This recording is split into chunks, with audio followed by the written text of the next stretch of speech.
He called her his new wife. The room went silent, waiting for my tears. I smiled. "Welcome to the family," I whispered, slipping her the prenup he forgot. "Pay attention to the infidelity clause. It's a killer." Hello everyone. Thank you for being here with me today. Before I begin my story, I'd love to know which city you're joining us from.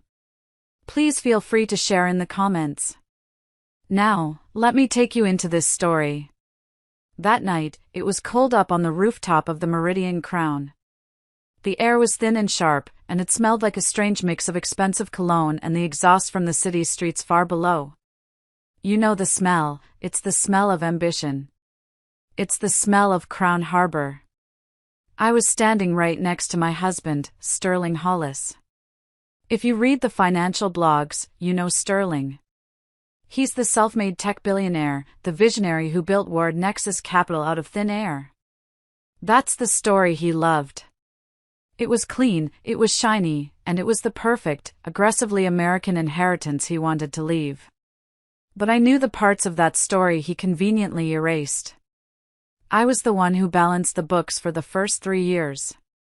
I knew where the first millions in seed money actually came from.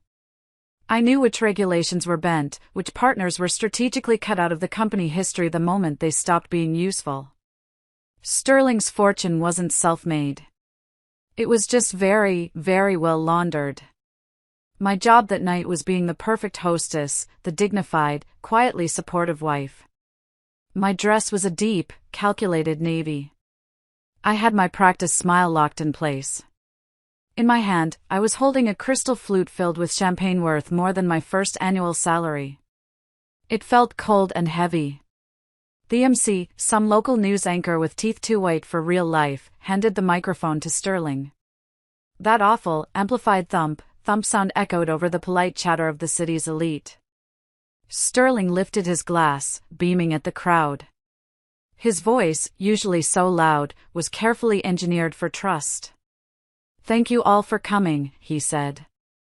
"Tonight isn't just about giving back to this great city. It's about a new beginning. A new beginning." The phrase hung there, and instantly, a chill colder than the October wind hit me. It didn't fit the script. I had helped him polish the script just last night. I glanced at him, but he wasn't looking at me. He was looking past the spotlight, into the velvet shadows by the stage. And in the spirit of new beginnings, Sterling continued, his voice thickening with a manufactured emotion that made my stomach clench, "I want to share a very personal one." He reached out his hand, not to me, but into those shadows. A woman stepped forward. She was young. So young, maybe 25. Her dress was stark, aggressive, bridal white.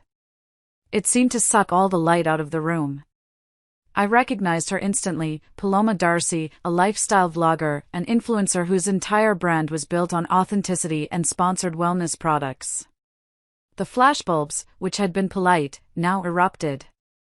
Pop, pop, pop, like a firing squad. The sound was deafening. Sterling pulled her close, his arm possessive and firm around her tiny, gym-honed waist. He looked directly at the crowd, at the cameras, and then finally, his eyes landed on mine. "I'd like you all to meet Paloma," he projected, his voice booming with pride. "My new wife." Silence. Not just quiet, but a vacuum.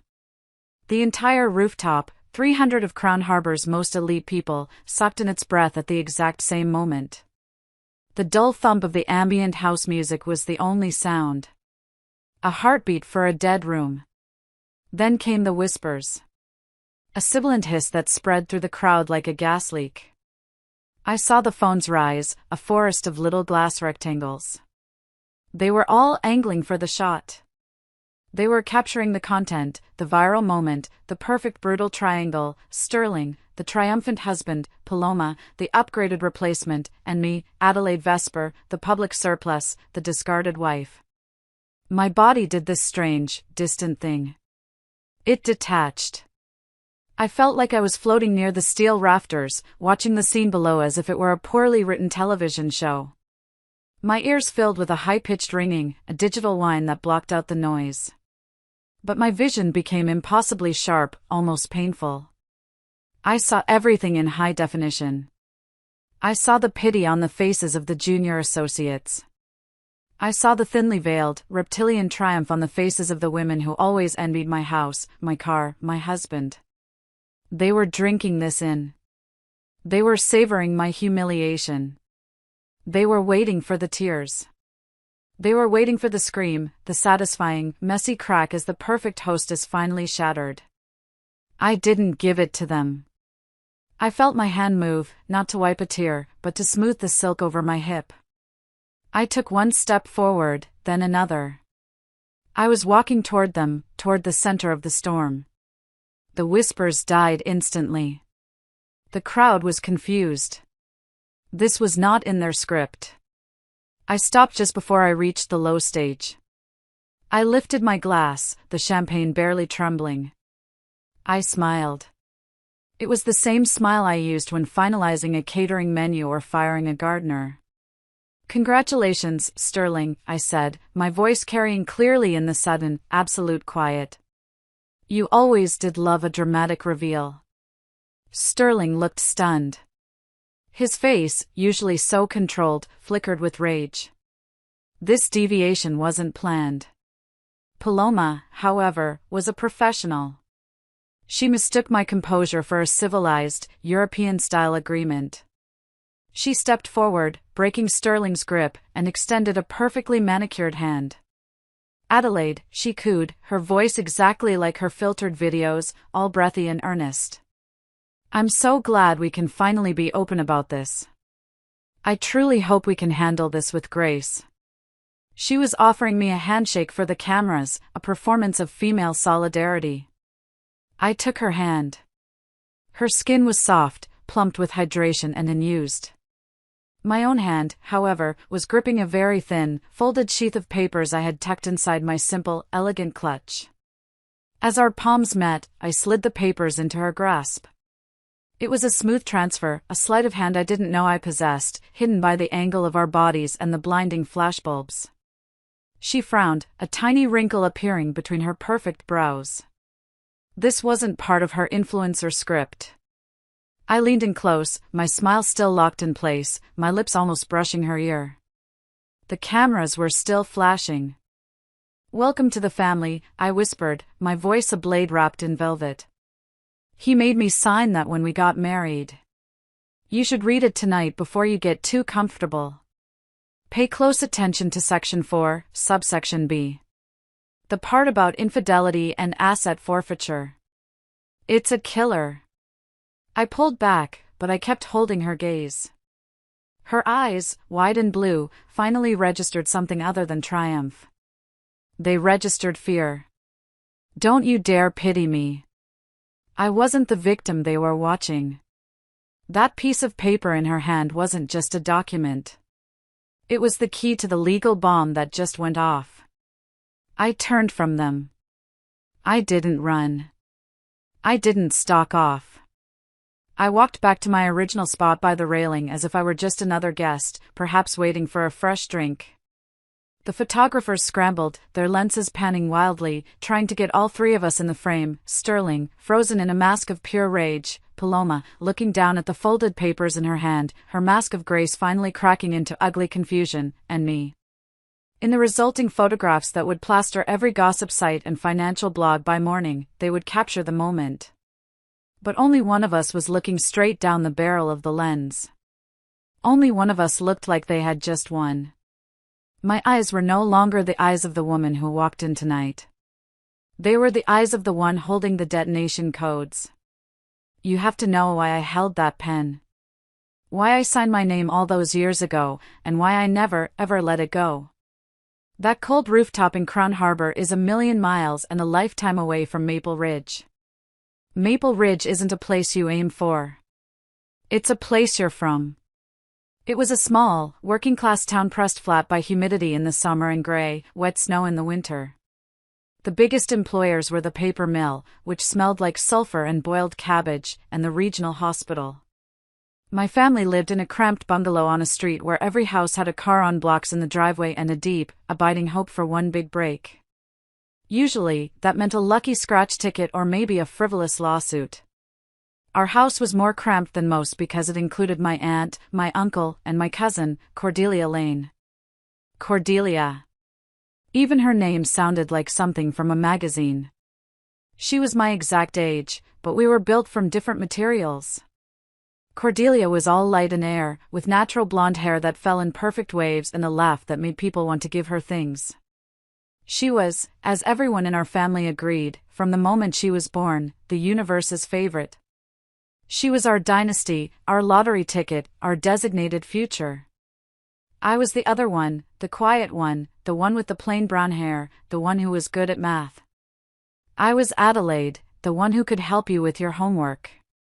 My parents and my aunt and uncle operated as a stressed, unified committee dedicated to the Cordelia project.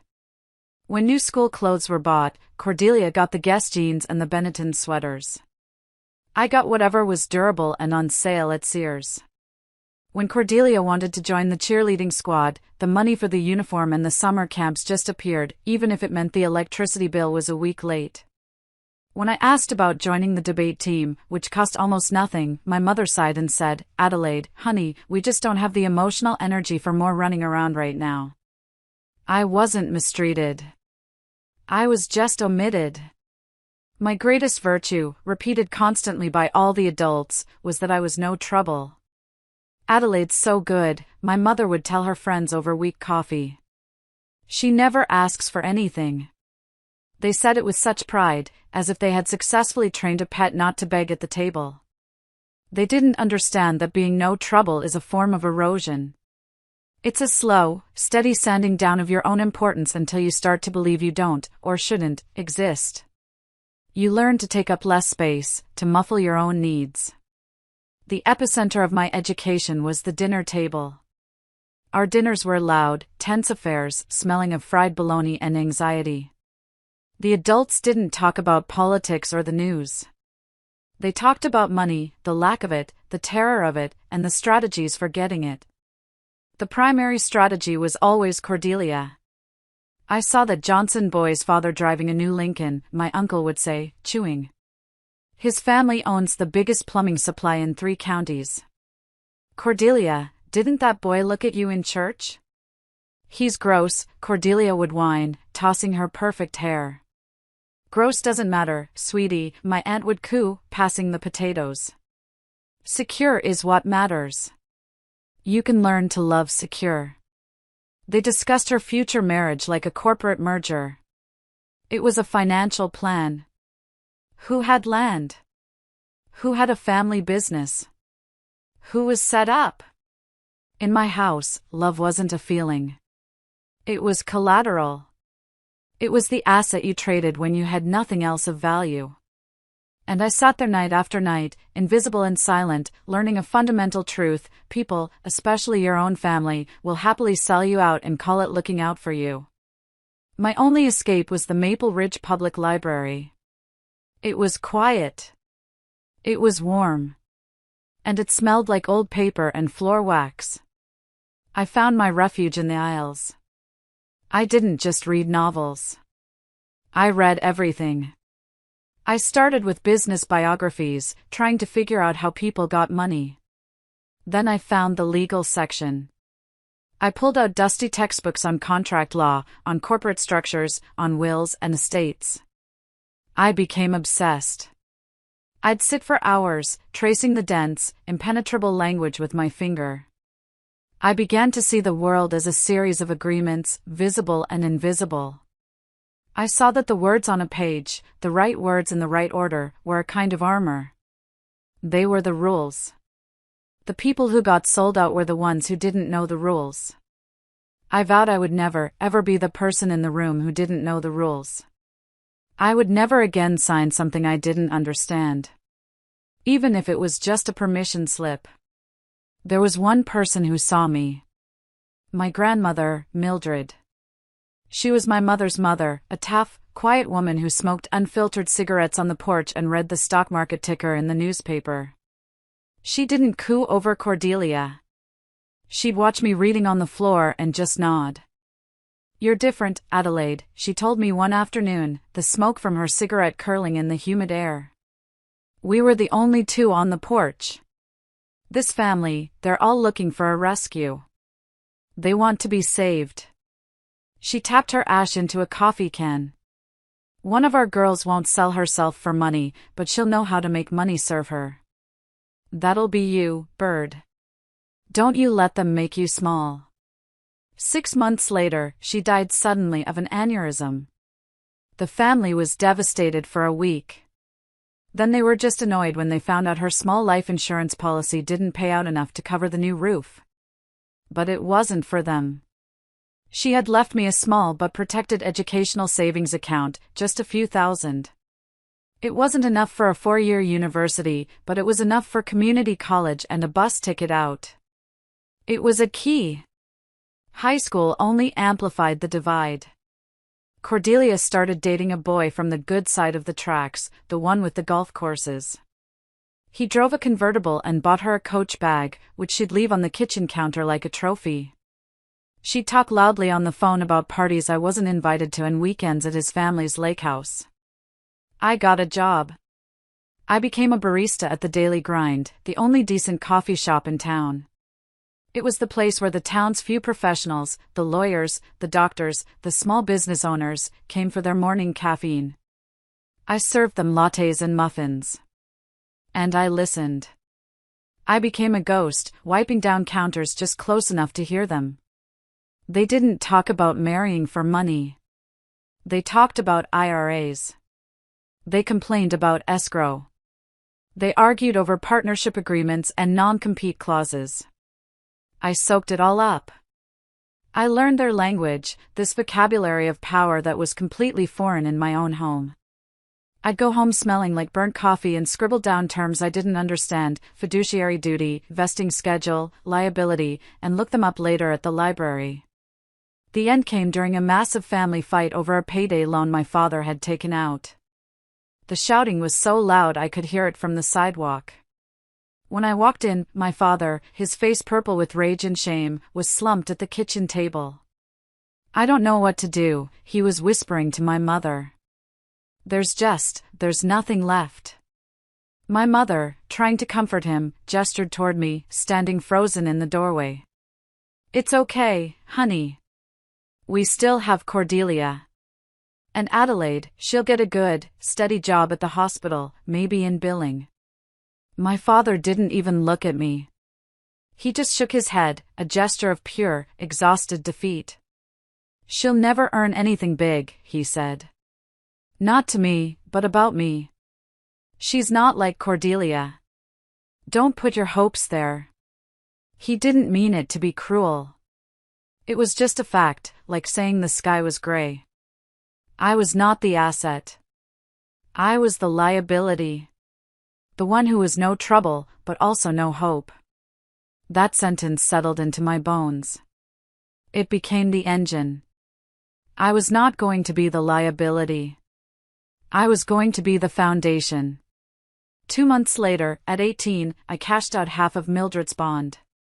I packed one suitcase and a duffel bag full of library books I'd forgotten to return. I walked to the Greyhound station at 5 in the morning. As the bus pulled away, the diesel fumes stinging my nose, I watched Maple Ridge shrink in the dirty rear window. We passed the sign, the green one with the peeling white paint, "You're now leaving Maple Ridge. Come back soon." I promised myself I never would.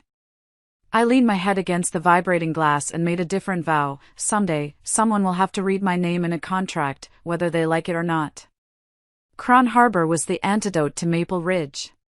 Where Maple Ridge was weathered wood and rust, Cron Harbor was plate glass and blue-tinted steel. It was a city of sharp angles and relentless ambition. I arrived with one suitcase, my duffel bag of borrowed library books, and the few thousand from Grandma Mildred. It wasn't enough for an Ivy League education. I didn't go to Yale or Harvard. I went to Cron Harbor City University, a concrete commuter school where everyone worked at least one job and smelled faintly of the bus. I lived in a cramped third-floor walk-up with 2 other girls. And I worked 30 hours a week waiting tables at a diner that served lawyers on their lunch break. I double majored in finance and business law. And I graduated at the top of my class. That and about $5 would get you a cup of coffee. After sending out over 100 resumes, I got a call. Kingsley Rowe LLP. They weren't the top-tier, white-shoe firm that recruited exclusively from the Ivy Leagues, but they were a solid, respectable, mid-level power. Their corporate law division was known for being aggressive and thorough. My cubicle was on the 27th floor, a small gray box with a beige phone and a view of a neighboring building's air conditioning unit. The carpet smelled like industrial cleaner and old paper. It was the most beautiful place I'd ever been. I was assigned as a paralegal to Genevieve Blythe. Genevieve was a senior associate, a woman in her mid-40s with razor-sharp dark hair, suits that cost more than my semester's tuition, and an expression of permanent, controlled impatience. The other paralegals whispered that she ate new hires for breakfast. She didn't believe in small talk. She believed in billable hours. On my first day, she dropped a blue-bound document on my desk. It was a 300-page acquisition agreement, and it landed with a heavy, final thud. "Redline this for conflicts and liability exposure by 5 o'clock, she said, not even looking at me. And Adelaide, I don't mean run a spell check. I mean, read it. Find the traps." I read it. I read it 3 times. My lunch sat uneaten on my desk. I found 3 major issues. 2 were obvious conflicts of interest with other clients. The third was a snake buried deep in an appendix. It was a single sentence that cross-referenced a definition in another section, effectively neutralizing the entire liability cap we were trying to impose. At 4:50 p.m., I placed the red-line document with my neatly typed notes on her desk. She scanned my notes. Her expression didn't change. She just grunted. "You missed the ambiguity in the force majeure clause, but you found the appendix trap." Not terrible. From Genevieve Blythe, not terrible was a declaration of love. Genevieve became my real education. She wasn't warm. She wasn't nurturing. But she was honest. She taught me to read a contract, not as a document, but as a detective story. "Law isn't about what's right, Adelaide," she'd say, sipping her bitter black coffee. "It's about what's written. The person who controls the language controls the outcome." I learned to see the intent behind the jargon. Reasonable best efforts meant, we'll send 2 emails and give up. Notwithstanding the foregoing was the trapdoor phrase that meant everything I just promised you in the last paragraph is a lie. A missing comma wasn't a typo. It was a $1 million loophole. I was back in the Maple Ridge Library, only now the stakes were real. I was quiet. I was diligent. And I was terrified of making a mistake. About a year into my job, the firm landed a whale, Sterling Hollis. His name was everywhere. Ward Nexus Capital. He was the new face of fintech. The charismatic self-made billionaire who was disrupting everything. The partners were ecstatic. He was assigned to Mr. Kingsley himself, but the actual work, the grunt work, filtered down. The file landed on my desk from Genevieve. "Kingsley's new golden boy is getting married," she said, tossing the manila folder. "Some socialite. He wants the ironclad special. Maximum protection for him, minimum for her. He wants to be firewalled. Draft the template based on his asset list." It was the first prenup I'd ever worked on. For a week, I lived inside Sterling Hollis's finances, and I drafted the most brutal, one-sided document I could imagine. It was an education in strategic cruelty. I learned how the truly wealthy plant their clauses. How they define marital property as only things acquired jointly in a specific bank account, leaving everything else as separate. How they cap alimony and tie it to confidentiality clauses so severe that if she ever spoke about the marriage, she'd owe him money. I was building a paper cage, and I felt a cold, sick thrill. This was the language of power my family never knew existed. I sent the draft up the chain to Genevieve, who sent it to Kingsley. 2 weeks later, the office gossip mill, which ran on whispers and instant messages, was on fire. The wedding was off. Sterling Hollis had been dumped. The story, which made all the local gossip columns, was that the fiancé had been caught with some indie rock musician. Genevieve and I were the only ones who knew the likely truth. Her lawyer probably read the draft, Genevieve muttered, stirring her coffee. Good for her. She wasn't as stupid as he wanted her to be. It was a lesson I filed away. People always think they're the smartest person in the room, right until they meet the other person's lawyer. Sterling didn't leave the firm. On the contrary, after the humiliation of the breakup, he seemed to throw himself into his work. He started coming to the office constantly, not just for Kingsley, but for Genevieve's team. He was acquiring smaller companies, diversifying, investing. And I was the paralegal in the room for all of it. Sitting in the corner, typing notes, trying to be invisible. He'd nod at me, Adelaide, but he was talking to Genevieve. I remember one Tuesday afternoon in July. We were in the big conference room, the one with the view of the harbor. Sterling was excited, practically vibrating about investing in a new biotech startup. He was ready to sign the Series B funding agreement. It looks standard, Sterling, Genevieve said, flipping through the pages. Aggressive valuation, but the terms are standard. I stopped typing.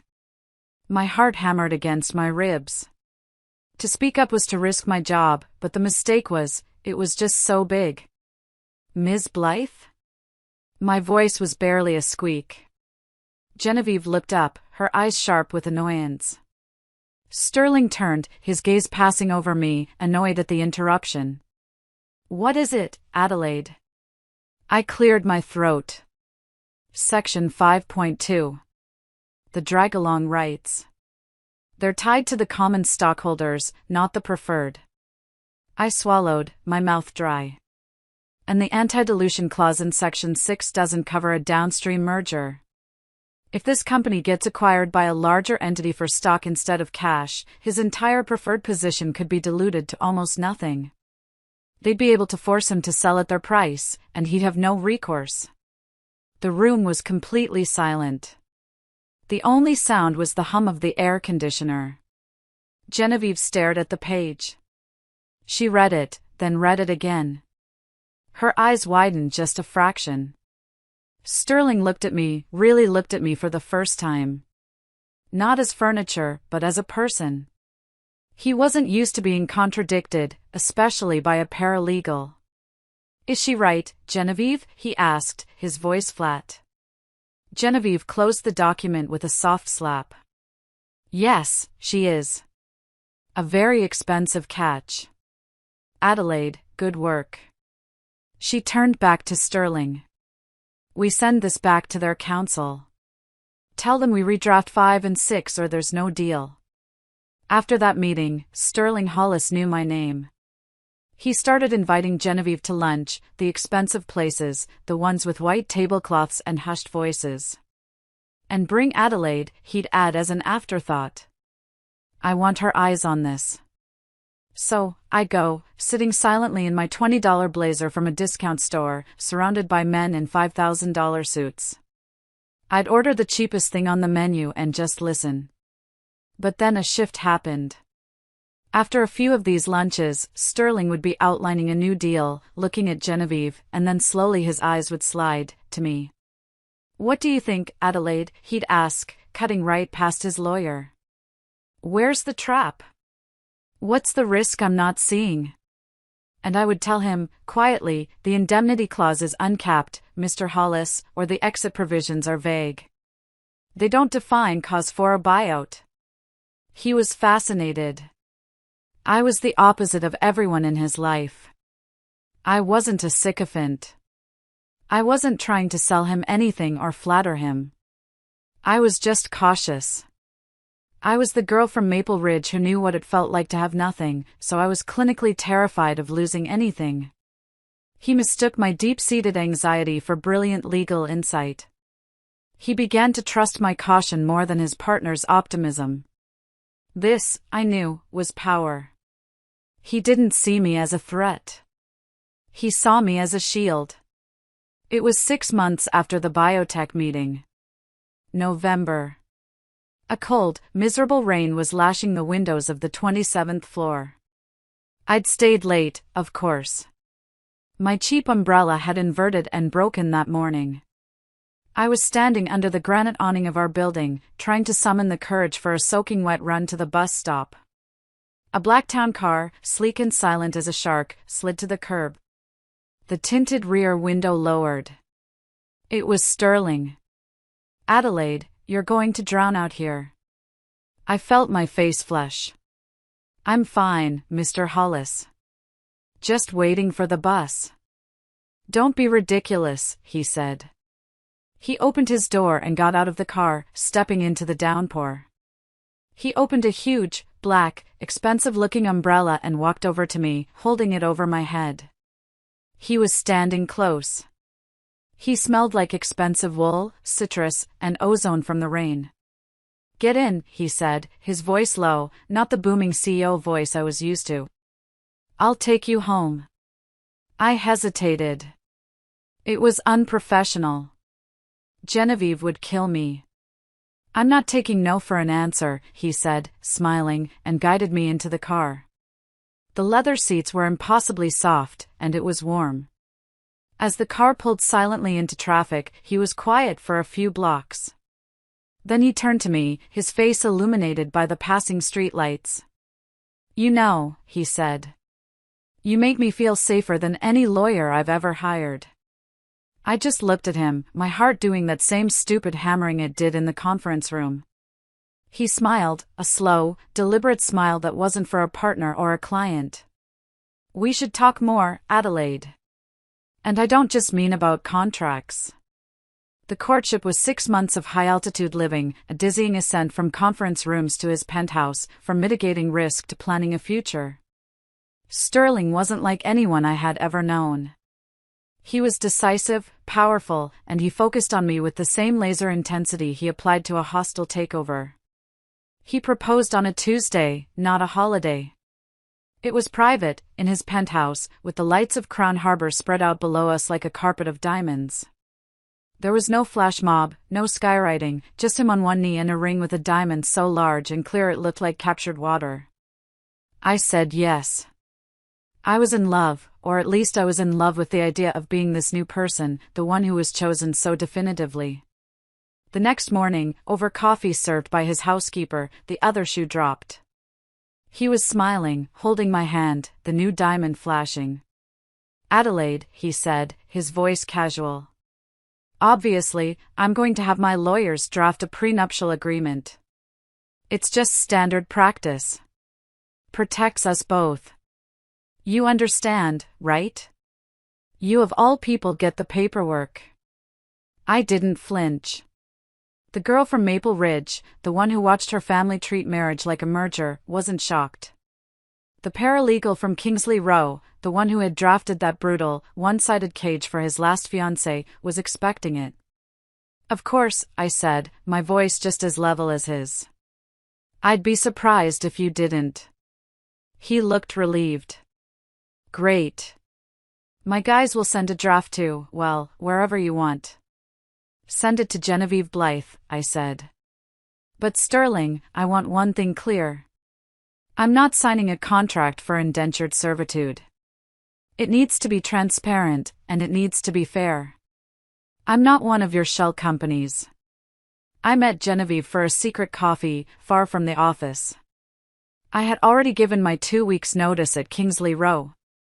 She looked at me over the rim of her ceramic mug, her expression unreadable.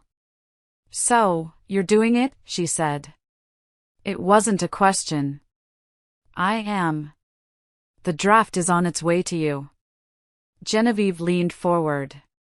"Adelaide, listen to me. You are way out of your depth. You're smart.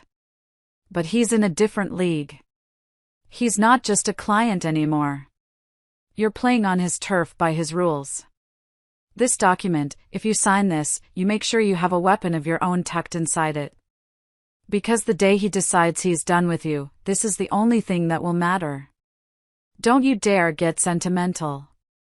Read it like he's your worst enemy. The draft that arrived was just as I'd expected. A masterpiece of legal protection for him. It was the ironclad special I had once worked on, but polished. My allowance was capped.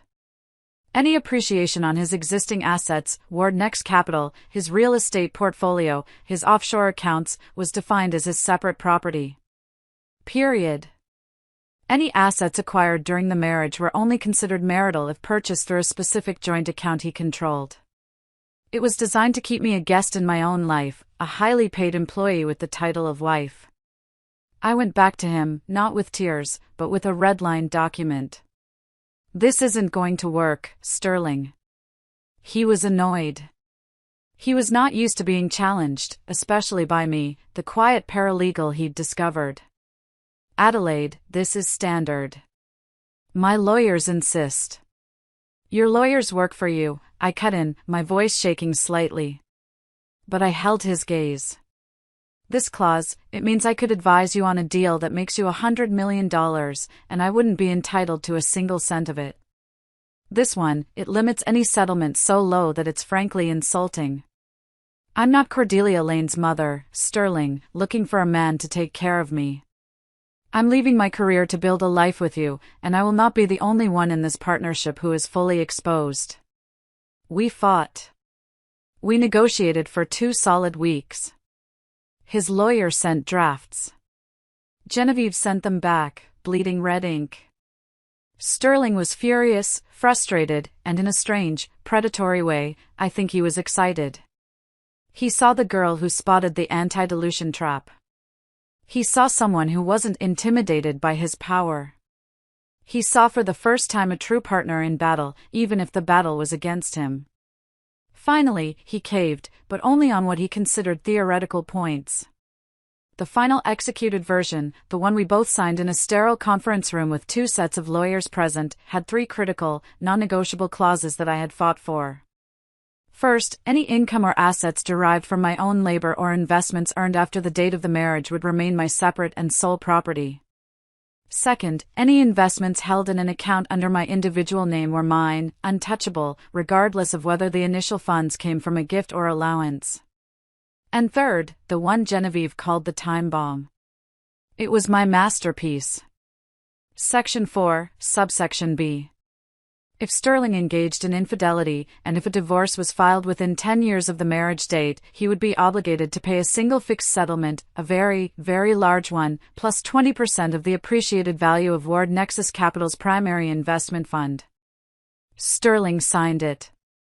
He laughed as he did. That big, booming CEO laugh. You're an expensive date, Adelaide Vesper, he said. To him, it was a rounding error. The cost of doing business. The price he paid to marry the one woman who wasn't a yes woman or a predictable, vapid gold digger. The infidelity clause was meaningless. Why would he ever cheat on me? He'd just been humiliated by his last fiancée for that very thing. To me, it wasn't a prize. It was a life raft. It was the only way I could justify leaving the safety of my gray cubicle and stepping into his world. It was the key from Grandma Mildred, remade in steel. The wedding was the opposite of our proposal. It was a public performance held at the Silver Dunes Resort, a place so exclusive you couldn't even find it on a map. There were 500 guests, an orchestra, and enough flowers to fill a forest. I wore a custom gown.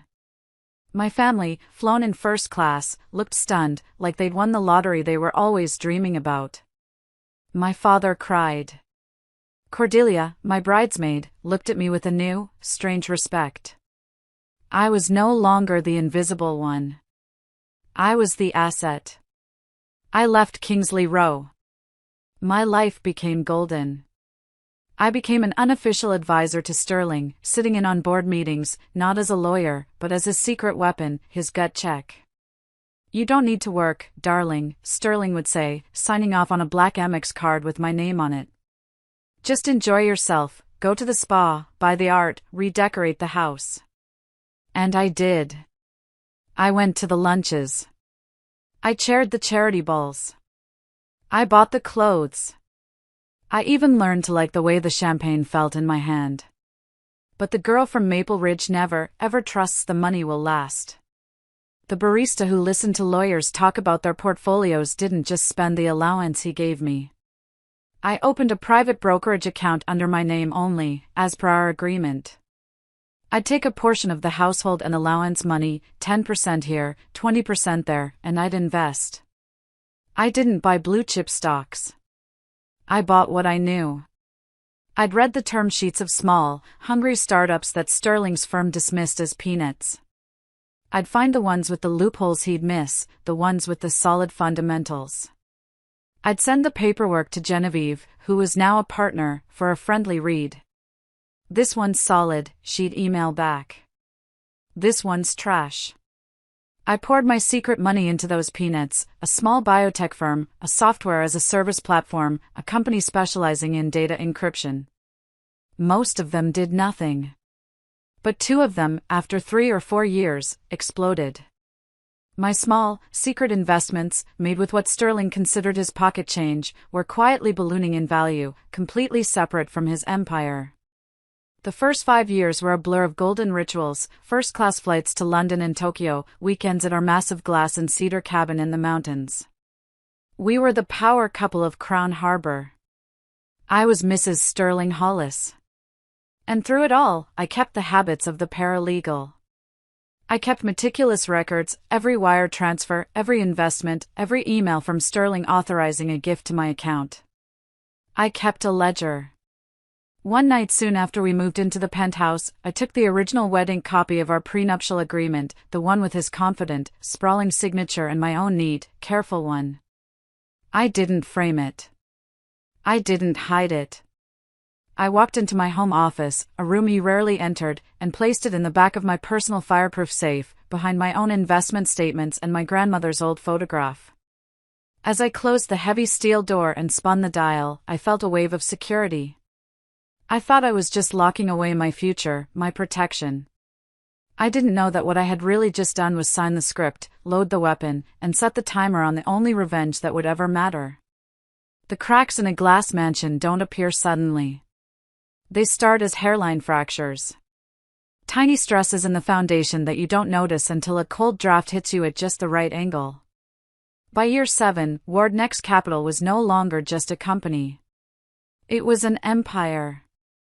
And Sterling was no longer a husband. He was an emperor. His schedule, once a shared Google Calendar, became a fortress guarded by a team of executive assistants. The investor meetings became investor calls, spanning time zones, held on his private jet. The $100,000 deals I used to review became $100 million contracts I was no longer allowed to see. Our dinners for 2, once a sacred ritual, became dinners for 1. I'd sit at our vast, 12-person dining table, a slab of polished Italian marble that felt as cold as a morgue table. The private chef would serve me perfectly seared scallops, and I would eat them in total silence, staring at the empty high-back chair where Sterling was supposed to be. His absence was a physical presence, a cold, heavy void. I started to learn about my own husband's life the way the public did, through the media. I'd see a headline on a financial blog, "Sterling Hollis stuns at Dubai FinTech Summit." He had told me he was in Chicago for a boring internal audit. Then came the social feeds, the tagged photos on Instagram from events he'd forgotten to mention. Sterling, surrounded by a sea of beautiful, ambitious faces, actresses, models, startup founders young enough to be my intern. All of them looking at him with that same hungry, predatory light in their eyes. He was the sun, and they were all desperate for a sliver of his warmth. When he was home, the warmth I'd fallen for was gone. It had been replaced by a cool, efficient brand management style. He stopped asking my opinion and started giving directives. "We have the Metropolis Art Gala on Friday," he'd say, not looking up from his iPad. "I need you to wear the silver gray gown, the one we bought in Paris. I was thinking the blue. No, he said, his voice flat. Not the blue. It's too loud. We need dignified right now. We need to project stability. He wasn't my partner anymore. I was his asset. My job was to be the quiet, tasteful, supportive wife, a stable backdrop for his volatile genius. The girl who redlined his contracts was now just the woman who wore the right dress and didn't cause trouble. I was back in Maple Ridge, being praised for being no trouble. One night, I was walking to our bedroom and past his home office. The heavy oak door was open just a crack. I heard his voice, but it wasn't the confident, booming CEO voice he used for the public. It was strained. It was the voice of my father arguing about a payday loan. He was on speakerphone, arguing with his CFO. Mark, what do you mean the leverage is too high? Mark, Sterling snapped, his voice a low growl. You told me the Singapore deal would cover the exposure from the quarterly losses. The Singapore deal hasn't closed, Sterling, and the feds are sniffing around that whole asset class. The cash flow it's tight. Tighter than it's ever been. If we don't land this next round of funding, we are in serious trouble. I froze, my hand on the wall. High risk, tight cash flow, serious trouble. Ward Nexus Capital, the unsinkable financial titan, was juggling. Sterling's response to this pressure wasn't to confide in me, his old secret weapon. It was to double down on public relations. He needed a distraction, a narrative of benevolence. Adelaide, he announced a few days later, tossing a brochure onto the marble kitchen island. I need you to take over the Crown Harbour Children's Fund. They need a new chair for their annual benefit. You'll be the face of it. I looked at the brochure. It was a massive undertaking. Sterling, I don't know if I have the... You'll do it, he said, cutting me off. It's a good look for the family. It's good for the brand. It's good for you to have a hobby. A hobby. The word hung in the air, dripping with condescension. When I tried to ask him about what I'd heard, he shut me down instantly. Sterling, I said as calmly as I could. I was worried. I heard you and Mark. Is the company okay? He gave me a look of pure, cold pity. Adelaide, don't worry your pretty head about the business. That's my world. You just focus on the charity. Make it a success. He patted my head. It was a gesture one gives to a well-behaved dog. And so I dove into the charity. It was there, at a sterile planning meeting in a borrowed boardroom, that I first met Paloma Darcy. She was brought in by the Foundation's PR team as a media engagement consultant. She was in her mid-20s, vibrant, and spoke a rapid-fire blend of corporate buzzwords and therapy speak. We need to realign the brand's core narrative, she said, her eyes flashing. We need to create a donation funnel that feels authentic and story-driven. This can't just be a gala. It has to be content. To me, she was fawning, almost pathologically reverent. Oh my God, Mrs. Hollis, she gushed, gripping my hand. It is such an honor. Seriously, your marriage, you and Mr. Hollis are like total goals. I follow your lives, and it's everything. It was too much. The admiration was a thick, sticky, synthetic syrup. Sterling made a rare appearance at one of our final planning meetings, sweeping in to show support. I watched Paloma. The bubbly, energetic mask was still in place. But when she looked at him, her eyes changed. The fawning awe was gone. It was replaced by something sharp, appraising, and intensely hungry. It wasn't the look of a starstruck consultant. It was the look of a predator identifying the most valuable target in the room. That night, I tried to voice my unease. We were getting ready for bed, the first time we'd been in the same room, just us, in what felt like weeks. That Paloma girl, the influencer, I said, applying moisturizer, my back to him. The way she looks at you, it's It's a little unprofessional, don't you think? Sterling laughed. It was a short, sharp, ugly sound. Paranoid, Adelaide. She's 25 years old. Her job is to be impressed by people like me. Who wouldn't want to be photographed with me? Don't be sensitive. It's not an attractive look on you. Paranoid, sensitive. The words were small, calculated dismissals designed to make me doubt my own observations. The paranoia, as he called it, didn't go away. It settled in. A few nights later, around 3 a.m, I was wide awake. He was asleep beside me, a heavy, snoring stranger. I felt a cold dread, the same dread I used to feel in Maple Ridge when the bills were on the table.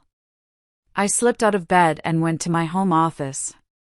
I sat in the dark, the city lights painting patterns on the floor. I opened my laptop and navigated to the secure portal for our personal investment accounts, the ones I used to help him track, the ones that held the bulk of his non-competes. I typed in the password. Access denied. My blood ran cold. I typed it again, carefully. Access denied. I tried our anniversary, the dog's name, his mother's birthday. Your account has been locked due to multiple failed attempts. This was not a forgotten dinner. This was a firewall. He had locked me out. I waited until morning. I confronted him as he was sipping his green smoothie, scrolling through his iPad. I kept my voice perfectly level, the way Genevieve had taught me. Sterling, I was trying to review the quarterly statements for the brokerage accounts. The password isn't working. He didn't look up. Oh, right. I had IT do a full security sweep, changed all the high-level passwords, new protocols. A beat of silence. You didn't give me the new one. He finally lowered the iPad and looked at me. His eyes were not angry, not guilty. They were just empty. He gave a small, condescending chuckle. A guy needs to have some privacy, doesn't he? Don't worry your pretty head about it, Adelaide. I've got it handled. I walked out of the kitchen, got in my car, and drove to the shabbiest bar near Genevieve's office. It was 10:30 in the morning. I ordered a black coffee and waited. When she walked in, she didn't look surprised to see me. I laid it all out, the isolation, the brand management dress codes, the overheard call with the CFO, the new hobby chairing the charity, Paloma, the condescension, and finally, the locked accounts. Genevieve listened, her expression as hard as granite. She ordered a whiskey, neat, even though it wasn't even noon. So, she said, her voice a low rasp. He's not just distancing himself. He's building a narrative. He's making you the paranoid, sensitive, clueless wife who spends his money on hobbies. So if, or when, things go bad, you're already discredited. What do I do, Genevieve? She took a sip of her whiskey. First, you stop being panicked. Panic is what he wants. Panic makes you sloppy. Remember this, Adelaide, and remember it well. When a man starts changing his passwords, you make damn sure you still have the real keys. And the real keys are always, always the paperwork. She leaned in, her eyes boring into mine. You still have access to the main house server, right? The email archives from before he got paranoid. Your joint tax returns, the deed to the penthouse? I nodded. Yes. He's locked me out of the money, not the household. Good. He's arrogant. He's sloppy. Go home, Adelaide. Go home and back up everything. Every email he ever sent you, every financial statement you can still get your hands on. Every joint tax return for the last 7 years. Copy it all. Get a hard drive, and then get another one and mail it to me. He's not just building a wall, he's building a case against you. It's time you started building yours.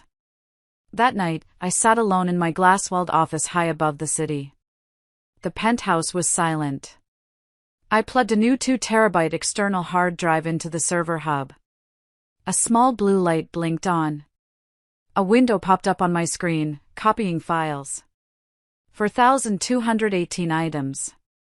I watched the green progress bar slowly crawl across the screen, and I understood with chilling clarity the truly dangerous combination I was facing. My marriage was failing.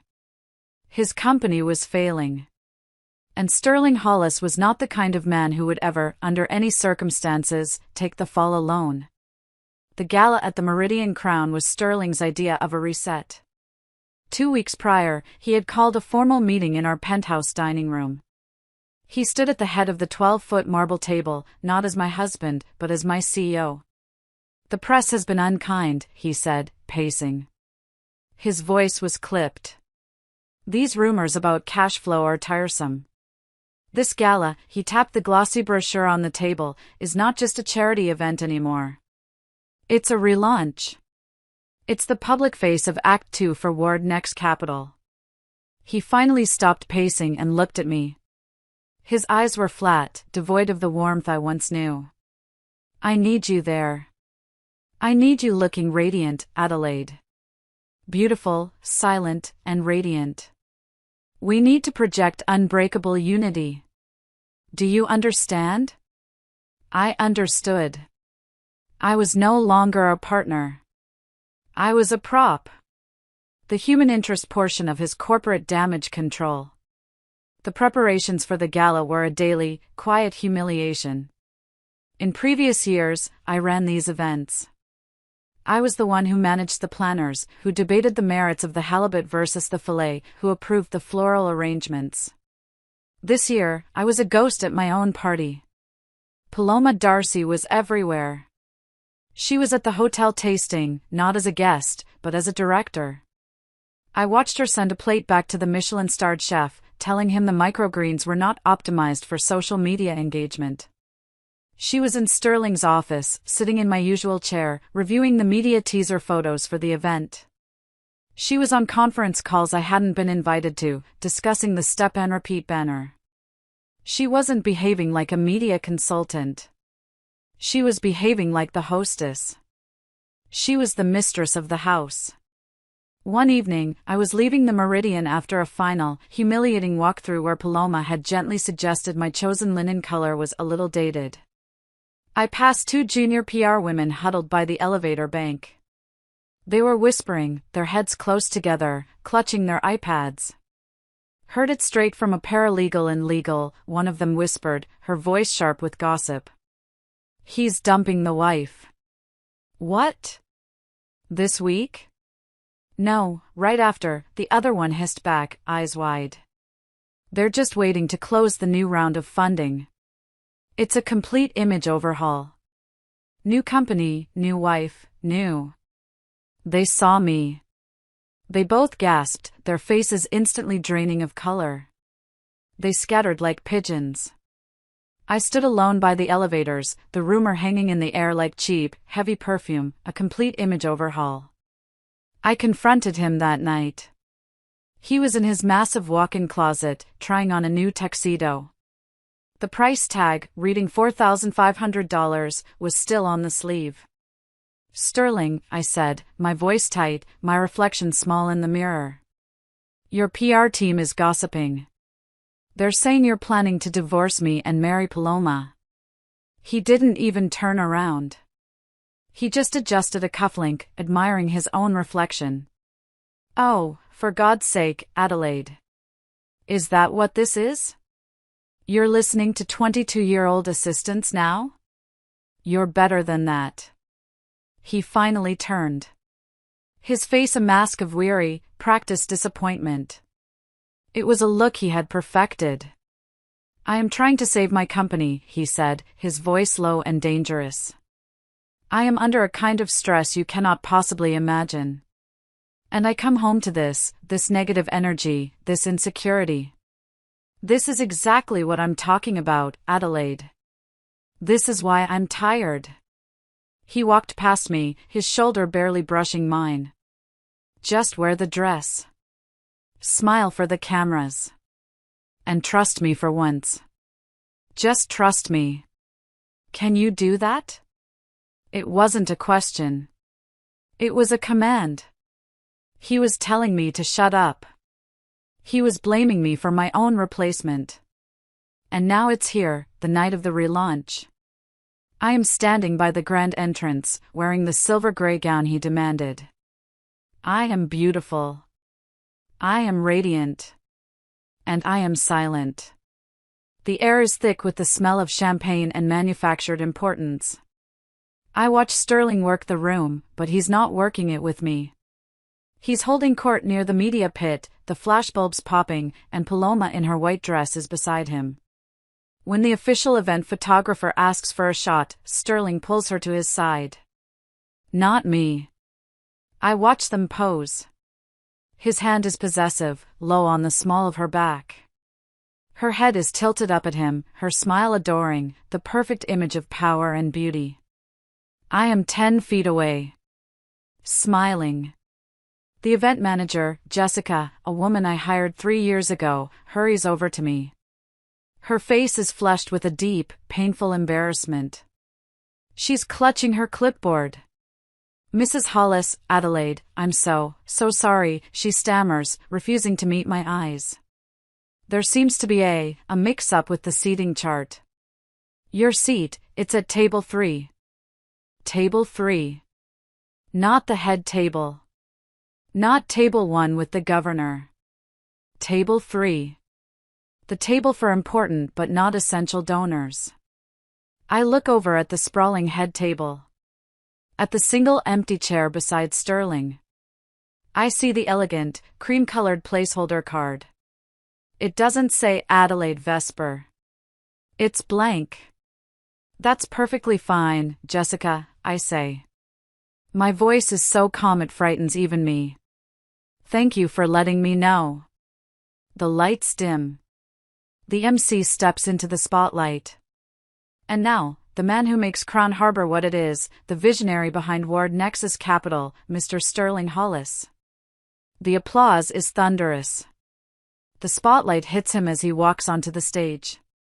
He is radiating confidence. I feel it, the cold dread from the PR rumor, the nausea. Thank you, he booms. We are all here tonight to celebrate the future. To celebrate a new chapter. A new chapter. My breath catches in my throat. He reaches his hand down from the stage. Paloma stands. The spotlight snaps from Sterling and follows her as she gracefully walks up the steps. She is wearing white. Of course, she is. He pulls her to his side. His arm snakes around her waist. The flashbulbs erupt. Pop, pop, pop. They sound like gunfire. I'd like you all to meet Paloma, he projects, his voice triumphant. My new wife. The room dies. 300 people stop breathing. I can feel every eye in that ballroom pivot. A physical, sickening weight swinging from the stage and landing directly on me, sitting alone at table 3. They are waiting. They are hungry. They are waiting for the explosion. They are waiting for the tears, the screaming, the satisfying public destruction of the discarded wife. I am 14 years old again, standing in the kitchen in Maple Ridge, my father telling my mother not to put her hopes in me. I am the invisible one. The one who doesn't count.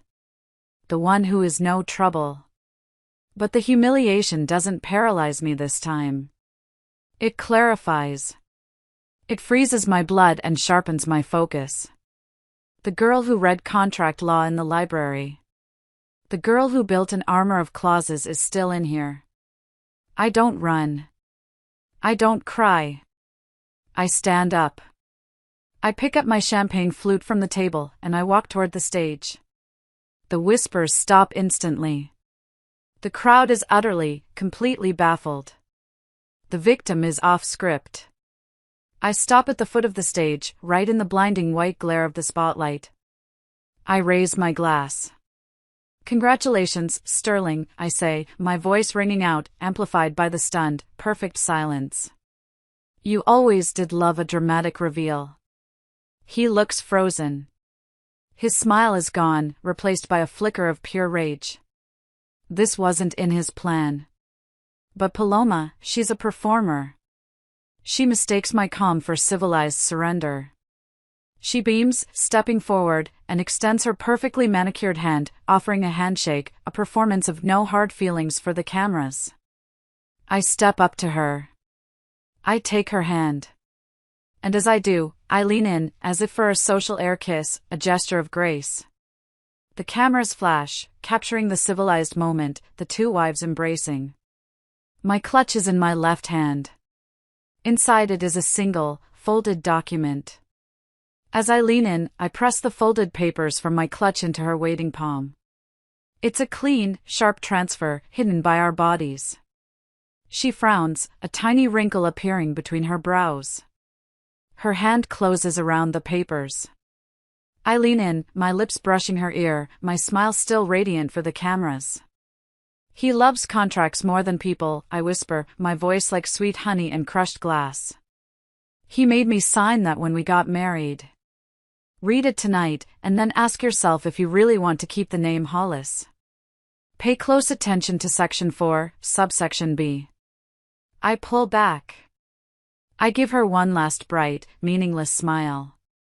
I turn, step off the stage, and walk, not run, past table 3, past the open-mouthed guests, through the ballroom doors, and into the cool, quiet marble lobby.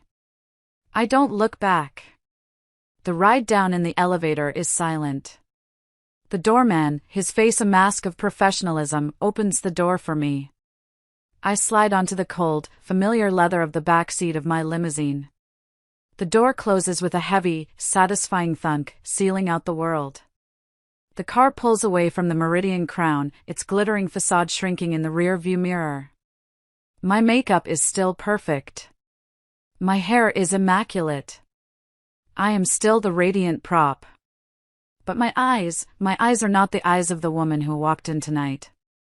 I reached down and opened the small, hidden compartment in the armrest, the one I had installed, the one Sterling dismissed as paranoid. It's a small digital safe. I punch in my code. It's not our anniversary. It's the date Grandma Mildred died. The door clicks open. Inside, sitting alone, is the original, notarized, wet-ink copy of my prenuptial agreement. I lift it out. The heavy legal stock paper feels cold and powerful in my hands. I look at Sterling's arrogant, sprawling signature next to my own small, precise one. All right, I think to myself, turning the page to Section 4. It's time to use this. The email arrived at 8:04 in the morning. It was not from Sterling. It was from a senior partner at a law firm I had never heard of, a firm far more expensive and aggressive than Kingsley Rowe. The subject line was, Hollis vs. Hollis, Confidential Settlement Proposal. Dear Mrs. Hollis, it began. In the interest of a swift and amicable dissolution. Amicable. The word was a slap after a public execution by spotlight. He wanted amicable. The email went on to outline a generously structured one-time settlement. It was a lump sum that sounded large to a normal person, but was, as I knew from the ledgers I used to keep, less than the cost of his private jet's annual maintenance. It was a rounding error. It was an insult. Attached was a separate 5-page document, the non-disclosure agreement, NDA. It was a cage of impenetrable legalese. It wasn't just a gag order. It was a digital tomb. It forbade me from speaking about him, his business, his new relationship, our marriage, our finances, anything, to anyone, in perpetuity, on penalty of forfeiting the entire generous settlement and opening myself up to further damages. For the first 48 hours, I was in freefall. I stayed in the penthouse, which no longer felt like a home, but like a glass cage perched 30 stories above the real world. I unplugged the landlines. I took my phone and threw it in a desk drawer in the guest room, burying it under a stack of old stationery, but I could still hear it, a muffled, furious buzzing, a constant, angry vibration against the wood. It was the world clawing to get in. I drew the blackout curtains. The sprawling, sun-drenched apartment was plunged into an artificial night. I lay on the 1,000 thread count sheets, still wearing the sweatpants and t-shirt I'd put on the day before. The navy blue gala gown was still in a heap on the floor where I dropped it, a puddle of silver gray silk like a casualty. The gossip sites, I knew, would be a feeding frenzy. Crown Harbor's flashiest divorce. Hollis trades up. Inside the gala's most shocking moment. I didn't have to look to know. On the third day, the silence of the apartment was louder than the buzzing had been. I felt like I was suffocating. I needed to know. I retrieved the phone. The battery was at 2%. I plugged it in, and as it lit up, I opened a web browser. It took less than 5 seconds to find the article that changed everything. It wasn't on a major news site. It was on a popular, acidic local gossip blog called The Harbor Dish. The headline was, Traded in, Why Sterling Hollis Upgraded His Life. The article itself was a masterpiece of strategic cruelty, clearly sourced from Sterling's own PR team. It described me as the quiet, demure former paralegal who had never quite fit in with the dynamic pace of his new money empire. It painted me as a classic housewife with no significant contributions of her own who lived comfortably off Ward's genius. It went on, sources close to the couple say the marriage had been a formality for years, with Adelaide resistant to the demands of Sterling's public life. Paloma Darcy, a media-savvy founder in her own right, is seen as a much better fit for the Ward Nexus brand's new, dynamic, forward-thinking direction. I read the words. No significant contributions. Classic housewife. I didn't cry. The sadness that had been crushing my chest for 3 days evaporated, replaced by a sudden, white-hot, clarifying rage. It was pure, distilled fuel. It was the kitchen in Maple Ridge. It was my father, his voice thick with shame. She'll never earn anything big. Don't put your hopes there. They weren't just divorcing me. They were erasing me. They were liquidating my entire history, my work, my mind, the years I spent as a secret weapon, and recasting me as the no-trouble girl they could just sweep aside. I picked up the phone. It was at 9%. I didn't call my mother. I didn't call a friend. I called Genevieve Blythe. She answered on the second ring. Her voice was exactly the same as it was 10 years ago. Genevieve Blythe. Genevieve, I said. My voice was a hoarse croak. A beat of silence. I saw the news, she said. Her voice was not kind. It was not sympathetic. It was sharp. I've been wondering when you'd call. He's been busy. His lawyer. They sent an offer. It's low and an NDA. Of course it is, she snapped. Good. At least now you finally see him for what he is. He's not your husband, Adelaide. He's the opposing counsel. Now, stop crying. Are you crying? No, I said, and I was surprised to find it was true. Good. Don't. Anger is better. Anger is productive. Get out of that penthouse. Be at my office in 1 hour. And bring the original. Genevieve was a full partner now. Her office was smaller than my penthouse bathroom, but it was hers. It was chaotic, piled high with case files and legal aid binders, and it smelled like stale coffee and determination. I walked in wearing sunglasses, a baseball cap, and the same sweatpants I'd been in for 3 days. I looked like a celebrity hiding from rehab. I felt like a refugee. I handed her the file with the original prenup.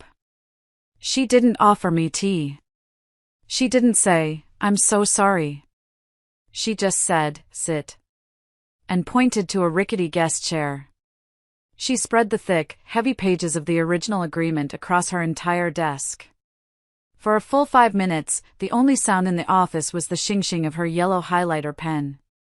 "Well," she said finally, leaning back in her chair. "His new lawyer is either an arrogant idiot, or more likely, he's assuming you are an arrogant idiot." He's operating like this is a standard, amicable, no-fault divorce, where the wife is too emotionally distraught to read the fine print. She spun the document around so I could see it. It was glowing with fluorescent yellow. He conveniently forgot about Section 4, subsection B, the infidelity clause, the one with the 10-year window. "We're at 9.5 years, I whispered. "I can count, Adelaide," she said. He forgot about the fixed settlement sum, which by my math is roughly 5 times what his lawyer just offered you. He forgot the 20% kicker from the appreciated value of the Nexus Fund. She tapped the page with her pen, her eyes glittering. And he really forgot about Section 4, subsection C, the part we added, which states that any attempt to fraudulently convey or transfer assets to a third party to avoid said obligation, like, say, setting up offshore trusts for a 25-year-old lifestyle vlogger, will be considered a material breach and will trigger an immediate default judgment. Genevieve picked up the settlement offer from Sterling's lawyer, holding it between 2 fingers as if it were dirty. "This is the interesting part, though. The NDA. It's a gag order," I said. "It's a panic attack in legalese," Genevieve shot back. "Look at the language. It's desperate. It's not just about personal matters or the details of the separation. It specifically and repeatedly forbids you from discussing any and all business operations, financial structures, or internal strategies of Ward Nexus Capital. Adelaide, he's not terrified you'll talk about the affair. He staged the affair. He's terrified of what you, the former paralegal who used to review his term sheets, know about his money. The overheard conversation in the study. Cash flow is tight, high leverage, serious trouble." It all clicked into place. This wasn't just a midlife crisis. It wasn't just a divorce. It was a corporate cover-up. And I was the primary loose end. "He locked me out," I said, the words coming fast. "Weeks ago, changed the passwords to all the investment accounts." "He can lock you out of the private accounts," Genevieve said, a slow, wolfish grin spreading across her face. "But he can't lock you out of what's public. Ward Nexus is still a publicly traded company. He still has to file with the SEC. He's just making it pretty." In the meantime, she gave me a name. Not a high-powered corporate auditor, but a forensic accountant. A man named Peter Quinn, a quiet, gray-haired bulldog who worked out of a cramped, dusty office above a sandwich shop. I met him that afternoon. I paid his $5,000 retainer, not from the joint account, but from my own secret investment account, the one Sterling didn't know existed, the one protected by my prenup. "Mr. Quinn," I said. "I need you to analyze Ward Nexus Capital's public filings for the last 24 months. Compare them to their quarterly press releases. Find the gap between the story they're telling and the numbers they're filing." He called me 2 days later. "Mrs. Hollis, it's, well, pretty is the word. He's capitalizing operational expenses that should be on the books as costs. He's recognizing projected revenue from contracts that haven't even been finalized. And he's using his SPVs, his special purpose vehicles, to hide leverage debt. It's not technically illegal. Not yet. But it's a house of cards. He's pumping the stock price to get that new round of funding. If he doesn't land it, I'd say the whole thing implodes in 6 months, maybe less." I hung up. I walked to the floor-to-ceiling windows of the penthouse. I looked out over Crown Harbor at the glittering glass and steel tower with the Ward Nexus logo at its peak. I wasn't the victim. I wasn't the classic housewife with no contributions. I was the internal plaintiff. I was the one who had read the fine print. I was the only person in the world who had both the motive, the prenup, and the means, the financial truth. I went to my office. I pulled out the hard drives Genevieve had told me to make. I booted up my old laptop. I started a new file, a simple spreadsheet, a timeline, every email I still had, every calendar appointment, every receipt, every dinner I had documented with Paloma Darcy for the charity, complete with dates and locations, every time Sterling was in Chicago but his Amex receipts, which I still got, said Miami. I wasn't just building a divorce case. I was building an indictment. I sat down and drafted a new email, not to Sterling, to his lawyer. It was one sentence. I will be declining your client's initial offer, which I am treating as a bad faith negotiation. I will send my own proposal after I have retained counsel and completed a full and thorough assessment of all marital assets and liabilities, both declared and undeclared. I copied Genevieve. I hit send. The following week, I had my first appointment with a therapist, Dr. Lena Hansen. She had kind eyes in a room that smelled like lavender. She pushed a box of tissues toward me as I sat down. I didn't take one. So, Adelaide, she said, her voice a soft, gentle hum. You've been through a profound public trauma, a betrayal. Let's talk about how you're grieving the loss of this relationship. I looked at her kind, expectant face. I'm not here to grieve, doctor, I said, my voice clear and steady. I'm here to work. She looked surprised. I'm not sad about the marriage, I continued, leaning forward. I'm angry, and I'm about to do something very, very destructive to him. I am about to use the entire system he worships, the legal system, the financial system, to tear him down completely. I'm here because I need to learn how to stop feeling guilty about it before I've even begun. Peter Quinn, the forensic accountant, was worth every cent of his retainer. He wasn't just a bulldog. He was a bloodhound. He didn't just look at the public SEC filings. He dug into the arcane, dusty corners of corporate registries, cross-referencing shell corporations in Delaware with holding companies in the Cayman Islands. His second report, delivered a week later, was not a pretty picture. It was a horror story. It's worse than I thought, Mrs. Hollis, he said, his voice flat over the phone. He's not just juggling. He's built a pyramid of debt. He's using SPVs to acquire toxic assets and keep them off Ward Nexus's main balance sheet. He's using new investor money to pay the interest on the old debt. It's a classic, sophisticated shell game. I was following him. So, he's hiding the debt. He's hiding it, yes. But the real problem is where he's hiding it. I've unraveled the ownership structure on 3 of the largest SPVs, the ones holding the most toxic, high-leverage debt. They're registered in Delaware under a corporate shield, which is standard. But Mrs. Hollis, you need to be prepared for this. Prepared for what, Peter? The name on the incorporation documents. The primary managing member for Nexus Opportunity Fund 2, Nexus Opportunity Fund 3, and Ward Holdings Alpha isn't Sterling Hollis. It's you. It's Adelaide R. Vesper. The phone felt slippery in my hand. I sat down hard on the edge of my bed. That's impossible. I've never seen those documents. I've never signed anything. You probably signed a stack of routine tax filings or household incorporation papers about 4 or 5 years ago, didn't you? A junior associate from his law firm probably brought them over. I had.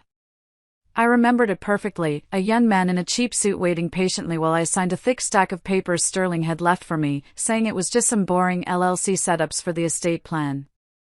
I had been busy. I had been trusting. I hadn't read the fine print. The one rule I swore I'd never break. What does it mean? I whispered. Quinn's voice was grim. It means you are the legal owner of his most explosive toxic debt. It means when this whole thing goes sideways, when the music stops, the SEC isn't just going to be looking at him. They're going to be looking at you. You're the name on the hook, Mrs. Hollis. Legally. You're his co-conspirator. I hung up the phone. I was going to be sick.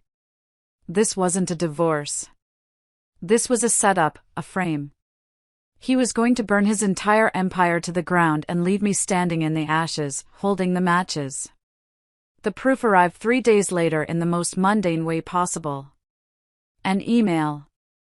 I still had my old email address. It was defunct mostly, but still forwarded to a private dummy account I'd set up years ago.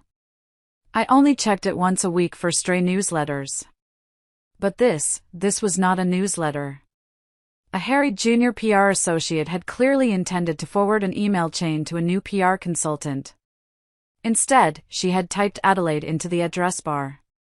Adelaide Vesper had autofilled instead of Adelaide Smith or whatever the new girl's name was, and she had hit send. The subject line was, Narrative Strategy, Hollis vs. Hollis Crisis Comms. The email chain was a strategic discussion between Sterling's new lawyer, his chief of communications, and the head of his PR agency. My blood turned to ice as I read. We need to pivot the narrative immediately, wrote the PR head. The scorned wife angle is killing us. We need to preempt her. We need to paint her as the reason for the company's strategic realignment. Sterling's lawyer had replied, agreed. We leaked the narrative that she was the problem, a voracious spender, demanding a lifestyle that was unsustainable. We positioned Sterling as the victim, a brilliant founder forced to take on aggressive risk simply to keep his high-maintenance wife happy. He was under duress. The Paloma angle? That was a symptom of the stress Adelaide caused. A voracious spender, high maintenance, forced him to take on risk. I looked around the penthouse. I had never redecorated. At the clothes in my closet, I had mostly bought on sale. At the simple 10-year-old car I still drove because I thought his was too flashy. I thought about the secret investment account I had built, penny by penny, from the allowance I was supposed to be voraciously spending at spas and on jewelry.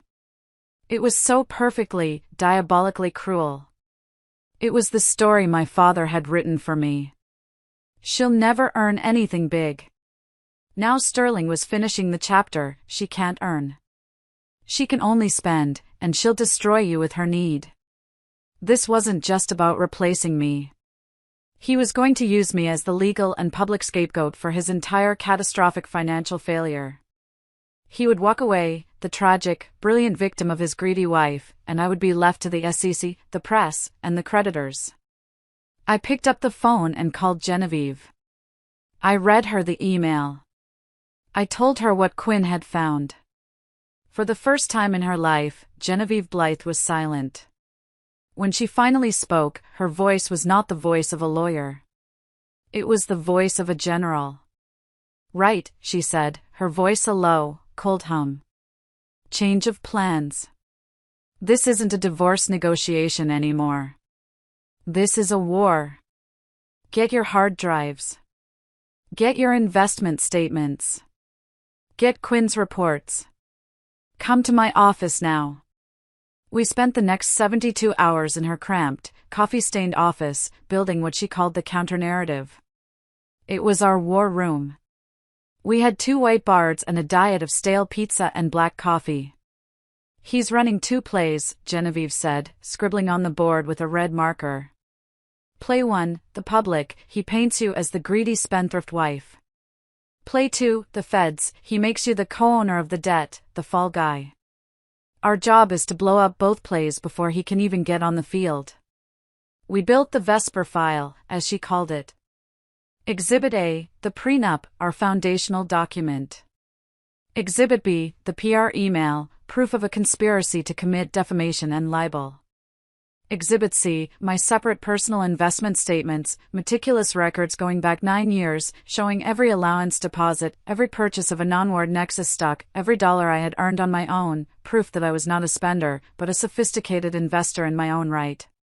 Exhibit D, a sworn affidavit from me, detailing every instance Sterling had locked me out of financial discussions, every time he had told me not to worry my pretty head about the business, proof that I had zero operational control. Exhibit E, a sworn affidavit from Peter Quinn detailing the SPV structure, the dates of incorporation, and the fact that I was the named partner. This, Genevieve said, tapping the stack of binders, will stop his divorce case dead. It proves bad faith. It proves fraudulent conveyance. And it proves he's already violated the prenup by hiding assets. We can get your money. We can win. But, I said, the word tasting like ash, it doesn't stop the SEC. It doesn't stop the creditors. It doesn't stop the press from running with his high-maintenance wife story. This proves I'm innocent, but only after I've been charged. He's still hiding the real money, isn't he? The money he's actually siphoned out, not the debt. The cash. Quinn hasn't found the exit account, Genevieve stated. No, I said. He hasn't. Then we find it. It was me, in the end, who found it. Not Quinn. Not Genevieve. Me, the girl who used to draft those documents. I went back to my hard drive, to the terabytes of household data I had copied. I wasn't looking for financial statements. I was looking for patterns. I found it buried in a file of travel invoices. An Amex wire confirmation from 2 years prior. It was a single $1 million transfer. It wasn't to a vendor. It wasn't to a bank. It was to a trust managed by an obscure law firm in Switzerland. The wire memo was simple: Paloma Darcy Trust Seating. My heart stopped. I cross-referenced the trust's legal name. Then I searched the travel invoices again, and again, and again. There were 8 transfers in total over the last 2.5 years. Small amounts at first, then larger. A total of over $15 million, all to the same trust. A trust whose sole listed beneficiary was Paloma Darcy. Paloma wasn't just the affair. She wasn't just the new wife. She was the exit plan. She was the vault. He was siphoning the last of the real cash out of the company, transferring it to her, an unrelated third party, before the whole house of cards collapsed.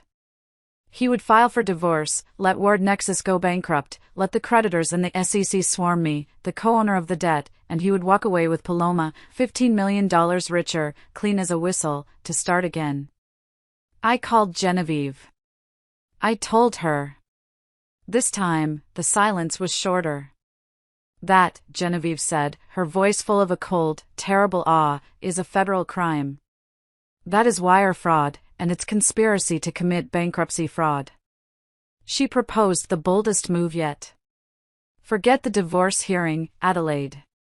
That's small claims court. We have a nuclear weapon now. We don't go to his lawyers. We don't go to a judge.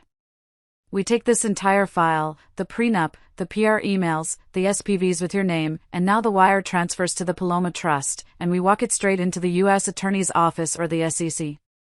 We become the confidential informant. We become the whistleblower. We give them sterling on a silver platter. We give them the crime, the method, and the laundered money. We get you full immunity.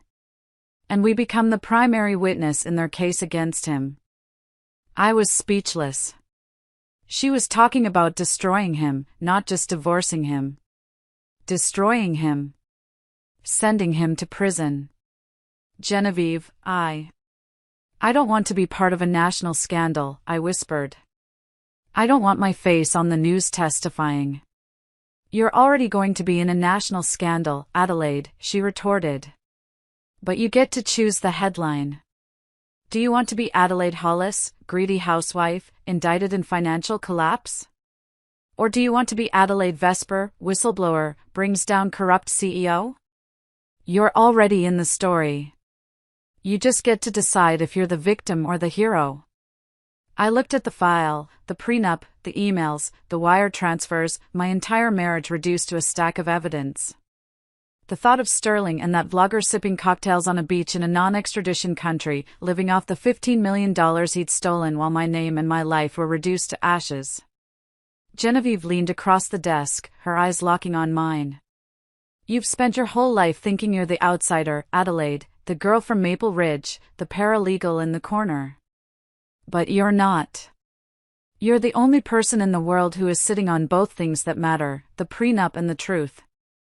The only question left is how far are you willing to use them? My rejection of his insulting offer, followed by Genevieve's polite but firm letter, clearly rattled him. Sterling Hollis was not a man who enjoyed being told no. The whispers Peter Quinn had started about Ward Nexus's creative accounting must have been growing louder. He was a man under pressure, and he was running out of time. His new high-priced law firm went on the offensive. They flooded Genevieve's inbox with letters marked urgent and final offer. They were trying to manufacture a deadline to create a sense of panic. In the interest of closing this painful chapter, one letter read, "Mr. Hollis is prepared to increase his generous offer by 20%. He must, however, have this finalized by the end of the fiscal quarter so he can focus on the stability of his company and its many employees." It was a barely veiled threat: "Settle now, or I'll drive the company off a cliff, and you'll get nothing." Genevieve and I crafted our response. We played directly into the narrative he had written for me. I was the emotional, fragile, classic housewife he believed me to be. Genevieve sent back a carefully worded masterpiece of feigned weakness. My client, Adelaide Vesper, remains in a state of profound emotional shock from the public nature of these events. She is not, at this time, emotionally or mentally capable of analyzing complex asset divisions. Her primary goal is not financial gain, but a desire for privacy and peace. She is amenable to a final in-person meeting to resolve this, but she implores all parties to approach this with the sensitivity it deserves. We used all the right words: shock, peace, sensitivity. We made me sound like a tired, heartbroken woman who just wanted it all to be over. Sterling's lawyer took the bait so hard he nearly ripped the rod out of our hands. He replied within an hour, his tone shifting from aggressive to condescendingly paternal. He scheduled a final signing meeting at his boardroom for the following Tuesday. This was it. They were confident they were bringing a lamb to the slaughter, ready to be sheared. Meanwhile, Genevieve's office had become a war room. We weren't preparing for a signing. We were preparing for a prosecution. We assembled 5 identical leather-bound binders. Each was professionally embossed in gold leaf: Vesper vs. Hollis, confidential brief. Inside each was the complete, weaponized truth, organized by tabs. Tab A, the original notarized prenuptial agreement with Section 4, subsection B highlighted in a sickening fluorescent yellow. Tab B, the complete email history from our original negotiation, proving his lawyers had seen, debated, and ultimately conceded every word. Tab C, the full forensic analysis from Peter Quinn, detailing the SPVs, the hidden leverage, and the incorporation documents that bore my forged signature.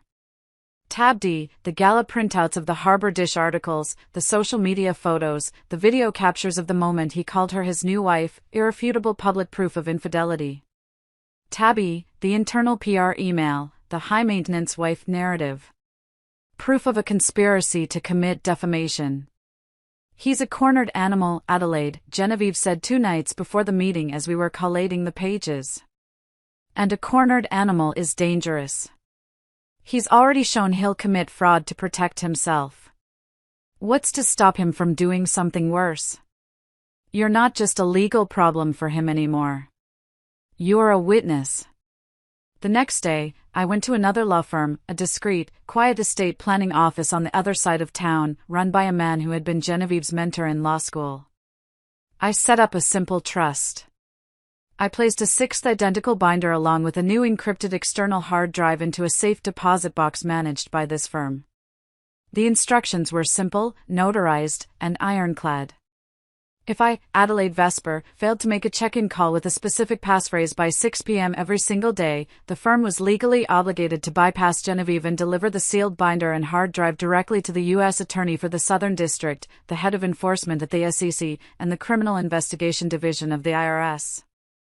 It was my dead man's switch. Sterling didn't know it, but my continued silence was now his only protection. I had moved out of the penthouse. It was a fishbowl, a glass cage, and I couldn't breathe there. I was in a long-term corporate suite at a hotel across town, checked in under my grandmother's maiden name. The hotel had a dark, absurdly expensive steakhouse in the lobby. I was there in a high-backed corner booth, having a late, tense dinner with Peter Quinn to review his final affidavit. And then I heard her voice. That breathy, insincere influencer coo.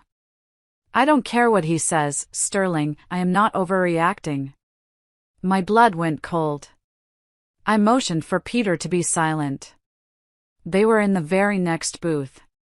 It was so dark, they hadn't seen me. They were arguing in low, furious whispers. The harbor dish is posting rumors about Ward Nexus, Paloma hissed. Her voice was no longer sweet. It was a blade. Not about us, about the debt, about the SEC. People are saying the company is a house of cards. What if this all goes away? What about the money you promised me? What about my trust? The trust is fine, Paloma, Sterling growled, his voice tight with irritation. It's separate. It's your money. I told you I have this handled. The only thing that matters right now is closing the deal with Adelaide. Once she signs that NDA, she is neutralized. We are clean. She's agreed to the meeting. She's broken, Paloma. She just wants her little check and to disappear. How do you know? Paloma pushed, her voice getting whiny and sharp. What if she knows about the prenup? Sterling laughed. It was a short, arrogant, ugly bark that hit me right in the chest. What about the prenup? I had the best lawyers in the city write it. It is an ironclad fortress for me. It gives her nothing. She signed her rights away just to be Mrs. Sterling Hollis. She has nothing to stand on. She will sign. I sat there frozen, my hand gripping my water glass. He had forgotten. He had actually, truly forgotten. In his arrogance, in his narrative of his own genius, he had forgotten the 2-week war we had waged. He had forgotten the concessions. He had forgotten my clauses. He was walking into that meeting armed with a lie he had told himself so many times. He now believed it was the truth. It was the single greatest mistake he would ever make. I thought that was the end. I thought I had all the fuel I needed. But there was one more piece to come. The night before the meeting, I was in my hotel suite, going over my notes, my own binders spread across the coffee table. An email popped up in my inbox. The sender was a random string of letters from a disposable email service. The subject line was, "One line for your protection." There was one attachment, a PDF. I opened it. It was another internal PR document, a strategy memo, but this one was newer. It was darker. It was titled, Phase 2 Containment Strategy. If Vesper, Adelaide, refuses to sign the NDA at the final meeting, it read, we move immediately to the secondary narrative, the unstable wife. We have procured sworn statements from 2 former household staff members attesting to a history of erratic behavior and emotional instability. We will leak a narrative of her struggle with prescription pills, sedatives, anxiolytics. We will position her as unreliable, vindictive, and mentally unwell. This will serve to discredit any wild financial claims she might make to the press or authorities as the delusions of a woman scorned. My hands were shaking. They weren't just going to call me a classic housewife. They were going to paint me as insane, as a drug addict. They were going to burn my entire life, my reputation, my very sanity to the ground. The anonymous sender had to be someone from the inside, the junior PR girl, a secretary who had been asked to type it, someone who finally saw what he was and couldn't live with it.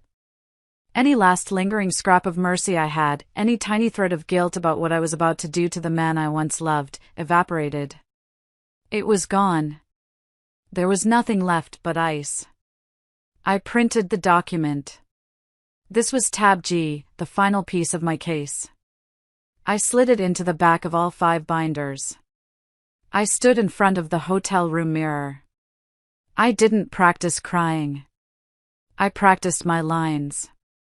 I practiced the words I would say, the exact level tone of my voice. I was no longer a party in a divorce. I was a lawyer preparing for my closing argument. At 10 p.m., my phone rang. The screen flashed, Sterling Hollis. It was the first time he had called me directly since the gala. My heart hammered, a stupid reflexive betrayal. I let it ring 3 times. Then I answered. Adelaide. His voice. It was the old voice. The one from our first dates. The one from the car in the rain. Warm, deep, a little tired, sincere. It was an instrument he was playing perfectly. Sterling, my voice was flat. Adelaide, I'm glad we're doing this tomorrow, he said, a performance of profound relief. This whole thing, it got so ugly.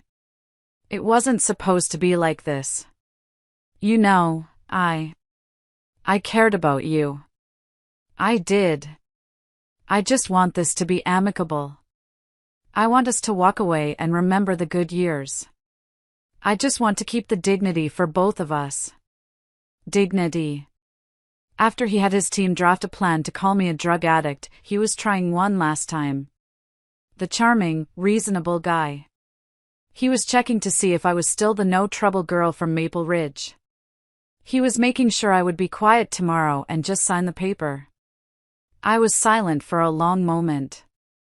I listened to him breathe on the line, performing his sincerity. You'll get what you want tomorrow, Sterling, I said, my voice as cold and clear as the glass in his penthouse. You'll get an agreement. It's just not going to be the one you think. I hung up the phone before he could reply. The next morning, I woke up before dawn. I did not pull out a sad victim dress. I pulled out a suit, a dark charcoal gray wool suit with sharp, unforgiving shoulders and a razor-thin pinstripe. I paired it with a simple cream-colored silk blouse. I pulled my hair back into a tight, severe, professional bun. I looked in the mirror. The woman looking back was not Mrs. Sterling Hollis. She was not the classic housewife. She wasn't even Adelaide from Maple Ridge. As I picked up my briefcase, the one containing binder number 1. Today, I am not going to meet my ex-husband, I thought. I'm going to meet a business partner who tried to defraud me. And I'm bringing along the one lawyer he has underestimated since the day he met her, me. The boardroom at Sterling's new law firm was a glass box on the 45th floor, designed to make you feel like a god or an insect. There was no press, but the air was heavy, static, like a courtroom waiting for a verdict. At the head of the impossibly long, reflective black table sat Sterling. To his right, Paloma, looking nervous, her fingers twisting a diamond bracelet. To his left, his lead attorney, a man named Jennings, who looked like he was carved from expensive, unforgiving wood. Genevieve and I sat on the opposite side. A court stenographer sat silently in the corner. Jennings began. He slid a thin, bound document across the table. His voice was a smooth, patronizing baritone. Mrs. Hollis, he began, not looking at me, but at the document. We are all here to put this unpleasantness behind us. In that spirit, Mr. Hollis is offering a very generous final settlement, a one-time cash payment of $500,000 and the title, free and clear, to the suburban property in West Harbor. A very comfortable new start. He tapped the last page. In exchange, you will sign a comprehensive, permanent non-disclosure agreement. He added, as if it were an afterthought, and this addendum, which is standard, confirming your non-involvement and releasing you from any and all liability related to the financial operations of Ward Nexus Capital. I listened. I did not interrupt. The trap was so beautiful, so simple. He wasn't offering me money. He was offering me a release from the very liability he had spent 5 years strapping to my back. He was offering me a clean escape from the SPVs in exchange for all the money, the truth, and my signature. When he finished, the room was silent. Everyone looked at me, the broken, fragile wife. Adelaide, Sterling prompted, his voice laced with false gentleness. It's a very fair offer. It's time to just sign and move on. I looked up. I smiled. Just a small, polite smile. Mr. Jennings, I appreciate the effort your team has put into drafting this, but it appears to be based on a fundamental and very costly false assumption. I reached into my briefcase and retrieved binder number 1. I placed it on the black table. The sound was a heavy, definitive thud that echoed in the glass room. "You've clearly based this on the version of our prenuptial agreement that Mr. Hollis remembers," I said, my voice clear and level. "I, however, am working from the one we both actually signed." I opened the binder. I turned it around. "This is the original notarized copy, and I'd like to draw your attention to Section 4, subsection B." Sterling's face, which had been relaxed and confident, began to tighten. His lawyer, Jennings, looked confused. "That's not." "I'll read it aloud for the stenographer," I said, my voice cutting through his. "In the event of a divorce filing precipitated by an act of public infidelity by Mr. Hollis occurring within 10 years of the marriage date, we are at 9.5 years, Mrs. Vesper is entitled to a fixed settlement of $10 million. Sterling's face went from tan to a pale grayish white. "Oh, but that's not all," I continued, tracing the line with my finger. "She is also entitled to 20% of the appreciated value of the Ward Nexus Primary Investment Fund. And of course, subsection C, any attempt to fraudulently convey or transfer marital or corporate assets to a third party in the 24 months preceding a divorce filing in an effort to avoid this obligation shall be considered a material breach. All such transferred assets will be subject to a full and immediate clawback." Paloma, who had been looking bored, suddenly sat bolt upright. Her eyes darted from the paper to Sterling. She understood she was the third party. Her $15 million Swiss trust was the fraudulent conveyance. "Sterling," she whispered, her voice sharp, stripped of its breathy charm. "What is she talking about? A clawback? You told me you handled this. You told me the prenup gave her nothing." "Quiet, Paloma!" Sterling snarled. Jennings, his face pale, stammered, This is a fabrication. We have the executed copy." "Do you?" I asked. I reached into the binder and pulled out tab B. "Then you must also have these, the complete email records of the 2-week negotiation between myself, Genevieve Blythe, and your predecessor at Kingsley and Rowe, detailing every single concession, red line, and finally, the acceptance of these exact terms by Mr. Hollis. It is all certified. It is all admissible."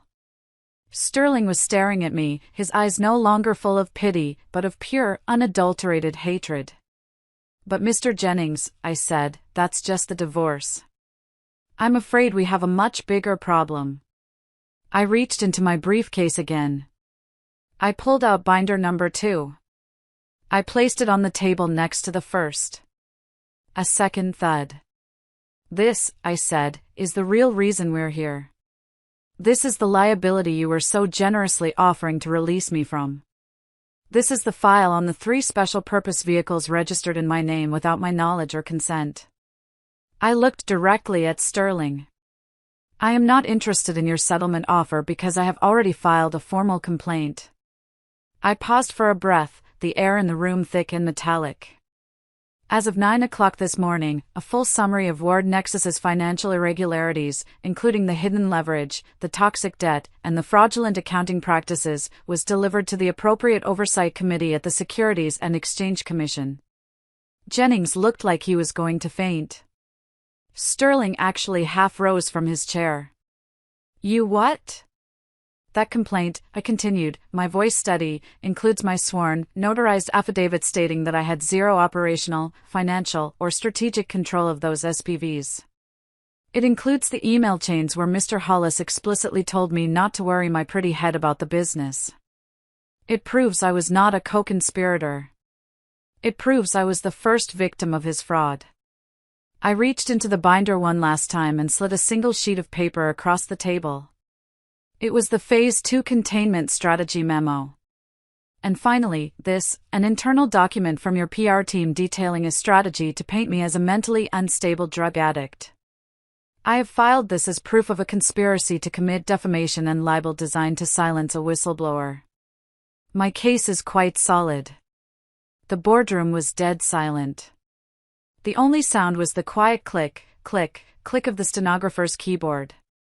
Paloma was staring at Sterling, her face a mask of pure terror. You framed her," she whispered. "And you put my money, our money, in my name. If you are still listening right now, you are absolutely incredible, and your support means the world to me. Please, hit the like button on this video, and comment the number 1 down below. It lets me know that you're right here with me on this whole journey. Your encouragement is my biggest cheer. Go ahead, comment 1 so I can see you, and now, listen to me tell you what happened next." Before Sterling could answer, there was a sharp, official rap on the glass boardroom door. Genevieve, who had not said a word, simply said, "Come in." The door opened. 2 men and 1 woman, all in dark, conservative suits, entered the room. The lead agent, a woman with cold, intelligent eyes, held up a badge. "Agent Morales, Securities and Exchange Commission," she said, her voice commanding the room. "We have a summons for Mr. Sterling Hollis regarding an active investigation into Ward Nexus Capital." She turned to the stenographer. "Ma'am, you'll need to provide a full transcript of this meeting." Sterling's world, his entire glass and steel empire, shattered in that instant. He turned to me. His face a mask of desperate, pleading rage. Adelaide, stop this. We can fix this. Call them off. I'll double the offer. I'll give you 30%. Just retract the report. Tell them it was a misunderstanding. We can blame Jennings." I stood up. I began to calmly place my binders back into my briefcase. I looked at him, at this small, terrified man who had tried to erase me. "You taught me a valuable lesson all those years ago, Sterling, in a conference room just like this one," I said. "You taught me to always read the fine print. You taught me that the person who controls the language controls the outcome. You taught me the power of a signature." I snapped the briefcase shut. "Today, I'm just applying that lesson, by the letter of the law, by your own signature." I watched with a cold, clear detachment as Paloma Darcy silently, deliberately pulled her hand away from Sterling's arm. She slid her chair back, her eyes fixed on him as if he were a stranger, a leper. She finally understood that her rich husband was about to be worth nothing, and she was tied to his fraud. "Mr. Hollis," Agent Morales said, "we'll need you to surrender your passport." The meeting was over. It had dissolved. Genevieve and I turned. We walked to the glass door. We didn't run. We didn't look back. I didn't need to declare victory. The sound of Paloma's quiet, panicked sobs and Sterling's stunned, sputtering silence was enough as the heavy glass door clicked shut behind me, sealing them in their glass box with the consequences of their actions. I walked down the long marble hallway. My footsteps were steady, and they were my own. I was still holding the original prenup in my hand, the piece of paper that had once been the symbol of my powerlessness, the cage he had built for me. It was now the testament, the proof, and the key. It was the first time in my life I had written my own ending. Thank you so much for letting me share this story with you all. It's a lot to unpack, but the truth always comes out. If you related to this story, or if you just enjoyed seeing a bad actor finally face the music, please hit the like button. And if you want to hear more stories of women taking back their power, subscribe to my channel. Let me know in the comments below, have you ever had a moment where the fine print saved you? I'd love to connect. Take care, everyone. I'll see you next time.